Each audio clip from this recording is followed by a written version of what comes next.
Hi, ഞങ്ങളുടെ Eid holidays കഴിഞ്ഞു, വീക്കെൻഡും കഴിഞ്ഞു. എങ്ങനെ 5 ദിവസം പോയെന്ന് ചോദിച്ചു കഴിഞ്ഞാൽ ഭയങ്കര പെട്ടെന്ന് തീർന്ന പോലെ തോന്നുന്നു. ഇനിയും 2 ദിവസം കൂടി ലീവ് കിട്ടിയാലോ എന്ന് തോന്നുന്ന ഒരു അവസ്ഥയാണ് കേട്ടോ. എങ്ങനെ കഴിച്ചു കൂട്ടിയെന്ന് ചോദിച്ചിട്ടുണ്ടെങ്കിൽ റൂമിനകത്തിരുന്ന് കഴിച്ചു കൂട്ടി. ചൂടായതുകൊണ്ട് പുറത്തൊന്നും ഇറങ്ങാൻ പറ്റിയില്ല. പിന്നെ കുറച്ച് സ്കൂളിലെ വർക്കൊക്കെ ആയിട്ട് അങ്ങനെയൊക്കെ രാവിലെ എണീച്ച് കോണുകൊണ്ടുള്ള ഉപ്മാവ് ഉണ്ടാക്കി കേട്ടോ. കോൺ ഉപ്മാവ് എന്ന് വെക്കുമ്പോഴത്തേക്കും എനിക്കത് അത്രയ്ക്ക് കോണായിട്ട് ഫീൽ ചെയ്തില്ല. പുട്ടുപൊടിക്കകത്ത് കുറച്ച് കോൺ പൗഡർ ഇട്ടിട്ടുണ്ടെന്ന് എനിക്ക് തോന്നുന്നത്. ഒരു മഞ്ഞ കളറൊക്കെ ഉണ്ടായിരുന്നു. പിന്നെ അതിനകത്ത് ഞാൻ ക്യാരറ്റും പിന്നെ ഉള്ളി, ഇഞ്ചി, പച്ചമുളക്, നമ്മൾ തേങ്ങ എല്ലാം കൂടി മൂപ്പിച്ച് എന്നിട്ട് കുറച്ച് വെള്ളം നനച്ചാണ് കേട്ടോ ഞാൻ ഉപ്മാവ് ഉണ്ടാക്കിയത്. കുഴപ്പമൊന്നുമില്ല, ടേസ്റ്റൊക്കെ ഉണ്ട്.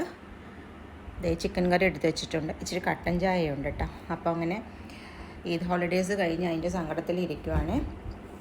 ഇനിയിപ്പോൾ ഒരു ഹോളിഡേ എന്ന് പറയുന്നത് നമുക്ക് ജൂലൈയിൽ ഫസ്റ്റ് ടേം ഹോളിഡേയ്സ് വരുന്നുണ്ട്, ഒരു 2 വീക്സ്. അപ്പോൾ അതിന് വേണ്ടി വെയിറ്റ് ചെയ്യണം ഇനി അടുത്ത ഹോളിഡേക്ക് വേണ്ടിയിട്ട്. പുറത്ത് ഭയങ്കര വെയിലാണ് കേട്ടോ. ഭയങ്കര വെയിലെന്ന് വെച്ചിട്ടുണ്ടെങ്കിൽ എൻ്റെ പൊന്നോ, ഭയങ്കര വെയിൽ.